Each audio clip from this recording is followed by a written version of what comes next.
So today I want to talk about how to see through life's illusions. And I think there's no greater time in the world than to look through the illusions of life. What I understand is that as you're viewing me through this camera, you're seeing a certain picture. But you're not seeing everything else that's around me that would create a whole different picture. And that's true in life. You may look at a couple and think that this couple has the greatest relationship in the world. They live in the best house. They have the finest cars, the finest clothes. They've got the greatest social circle. But you're not seeing what's going on inside. You're not seeing when they're not in public. You're simply getting their Facebook profile. And so what you're really seeing is an illusion. Because the only thing that is not an illusion is when you see the totality of it. And when we see the totality of it, we realize it includes everything. Every aspect possible would be included. One of the things that I understand is that because we are individualizations of life, we're individualizations of nature, we're individualizations of the infinite mind, we're infinizations of the thing itself.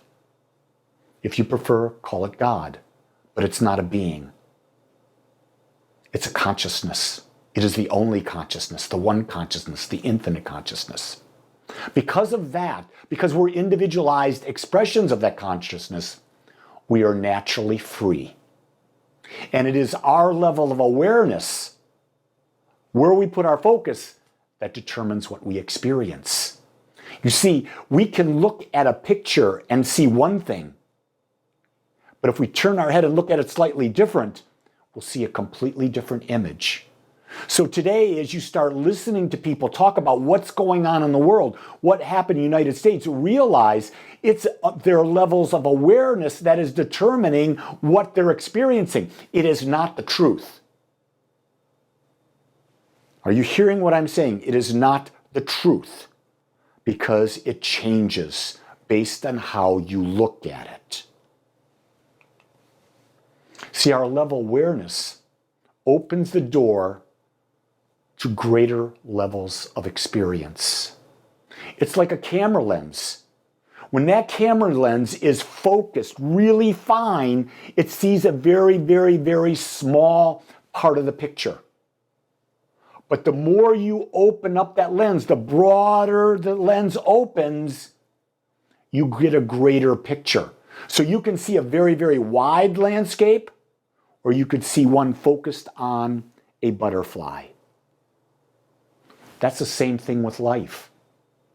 When we open our awareness, we see the greater picture. And here's what I'll say to you. The more finely focused your awareness, I believe the more pain you will experience, because you don't see the full picture. You are only seeing a fraction of what is really out there. And I think this week is a fine example of that. We have to realize that what is happening in the world today is that which is needing to be healed is being brought up. And when it's being brought up, we can now look at it. We can shine a light on it, and we can move beyond it. What we're seeing happening out there on both sides of the coin, it's always been there. This is not something new coming up. These are things that have been buried within that are now being brought to the surface. And so being brought to the surface, now we can look at them and we can begin the healing process, which is seeing the truth. You see, when we live in awareness, we can realize our true life purpose. But if we're not aware, we're going to live by the purpose of others, by what we believe our parents wanted for us, what the church wanted for us, what the business wanted for us, what the television wanted for us, what the political leaders want. We don't have our own purpose because we're not aware. We're thinking that everyone else has got it. But when you level the awareness and you realize you're an individualization, a point of consciousness of the infinite, and that you're free to experience anything by how far you open that lens, that is a great thing. So let's talk about our purpose. I believe our first purpose is to connect with ourselves, with others, and with life itself. I believe it's about becoming more aware, understanding our truth, and in understanding our truth, knowing the truth for others. And then, after that, knowing the truth about life. That life is our playground, where we get to express and to experiencing anything we want when we learn how to use natural laws. So our first purpose is to become aware and to connect with the truth of ourselves, with the truth of others, and the truth of life itself. I believe that once we've done that, I believe our second purpose is to create. That's right, to create new life experiences. But what happens is we become a recording that's on a loop, and it just keeps replaying over and over and over and over and over again, and we become numb, we become bored, and I think a lot of people are living in that right now. I believe that in order to create, what you've got to do is you've got to still your mind and not go to the past to create, but to still your mind and ask good quality questions and say, what would be the next step to my higher expression, to a greater experience of love, to a greater experience of health, to a greater experience of connection, to a greater experience of a career, of giving my gift to the world. And when we're asking the question about what would be my next step to a greater, our imagination opens up to a more infinite idea, an infinite possibility, and we will be guided to that next step. And once we got that next step, then we use the creative process. And the creative process is we build a belief. We build a belief that what we desire is already ours now, until that belief is so deeply entrenched within us, it is automatic, it is unconscious, and as we believe it, we are actually living it. The belief comes true. And then what do? We create again, because we are eternal creators. Now here's the key. No matter what you're creating, no matter who you think you are, what you think others are, our third purpose is to fully experience everything. Do you get that? I believe that we're in this physical body with these 5 senses, with all of the people around us, all of the nature around us, all of the possibilities to experience everything. And realize in our ability to experience everything, we have to have contrast. Without contrast, there could be no experience. We have to have the contrast of bondage in order to understand and experience freedom. And maybe that's what's happening right now. Maybe we've taken freedom for granted. And maybe the contrast of being confined to our homes as we fight this pandemic that's going on out there is teaching us the value of health, teaching us the value of freedom. Maybe what's happening out there in the political process is to tell us about, wait a second, it's not an ideology I want to focus on, because if I focus on an ideology, what have I done? I've turned the camera lens so I'm focusing on a very small piece. No, I want to raise the camera lens. I never, ever, ever want to be labeled something. When we label ourselves as something, we limit ourselves. When we limit ourselves, we limit our experience. So if you say, I'm a Democrat, you've limited yourself. If you say, I'm a Republican, you've limited yourself. Here's who I am. I'm a free expressing independent. I'm not a part of any party. I am open to possibilities to help others. I'm open to the possibility of a capitalism that works for everyone. I'm open to the idea of a collaborative capitalism. Not a greedy capitalism, but a collaborative. I'm open to collaborative relationships, not relationships that are compromising, because compromise means both people lose. Collaboration, we're finding a new way of looking at it so that we both win. So how about collaborating toward health? How about collaborating toward relationships? How about collaboration toward creating better jobs? How about collaboration to becoming wealthy? Everybody wins. Now I know that's rather utopian, but I believe in infinite possibility. Therefore, I believe that that possibility is there. And here's the key thing. Why not start the journey?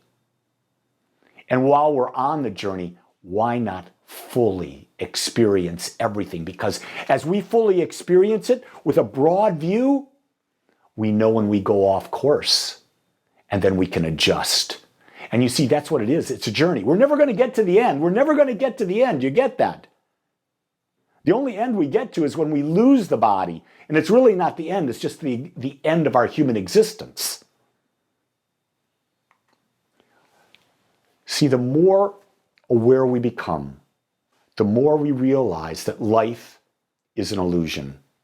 And we become better able to release any and all attachments to this life. All the great avatars, all the great spiritual guides have talked about that life is an illusion. And they talk about that the source of all suffering is our attachments. So if you're attached to being free and not being able to wear a mask right now, you're going to suffer. If you're attached that your candidate lost the election, you're going to suffer. And guess what? It's your choice. Because you have a choice to become more aware and to see the greater picture of life. I'm not saying to see the right life. I'm saying to see the greatest possible picture of life that you can. Because I'm going to tell you right now, the divine, what we call the divine, the thing itself, spirit, infinite mind, God, doesn't care who won the election, doesn't care that there's a pandemic, because it is whole and perfect and complete all the time. It doesn't know anything other than that. The key thing to understand is there's a part of you, the observer, that knows and experiences that same thing. So as we go through this week, I thought that I would leave you with an affirmation, something that you can turn to, that you can say all week long to help you as we start to go through these difficult times. I believe that 2021 will dwarf 2020. I think we're going to see more change than you can even imagine. So it's time that we become more resilient. It's a time to rebirth. It's a time to anchor into our truth as opposed to the illusion. So with that in mind, here's the affirmation. It's real simple. The affirmation is, I am aware. And when you say that affirmation, realize there's a bigger picture. And no matter how big the picture gets, the picture can get bigger and bigger and bigger. So it's a never-ending journey about becoming more aware. Try this out. Use this affirmation for a week. And then next week, let me know how it works for you. So I thought today, instead of just doing an individual prayer, I would do a prayer for the leaders of the country. This is a prayer written by Dr. Ernest Holmes, one of the most, in my mind, magnificent teachers that ever came to the planet. He is the founder of the science of mind, and I honor and respect him as a teacher. So I would ask you, if you would with me, close your eyes and just hear these words. I know that divine intelligence governs the destiny of the United States of America, directing the thought and the activity of all who guide its affairs. I know that success, prosperity, and happiness are the gifts of freedom and the divine heritage of everyone in this country, and that they are now operating in the affairs of every individual in this country. I know that divine guidance enlightens the collective mind of the people of this country, causing it to know that economic security may come to all without the loss of either personal freedom or individual self-expression. I know that no one can believe or be led to believe that personal freedom must be surrendered in order to ensure economic security for all. The all-knowing mind contains the answer to every problem which confronts this country. I know that every leader in this country is now directed by this all-knowing mind and has the knowledge of a complete solution to every problem. Each is impelled to act upon this knowledge to the end that the abundance, security, and peace shall come to all. And I know that this spiritual democracy shall endure, guaranteeing to everyone in this country personal liberty, happiness, and self-expression. In gratitude, I speak these words into the law, knowing that they are made manifest, it is done, and I release it and say, and so it is. Amen.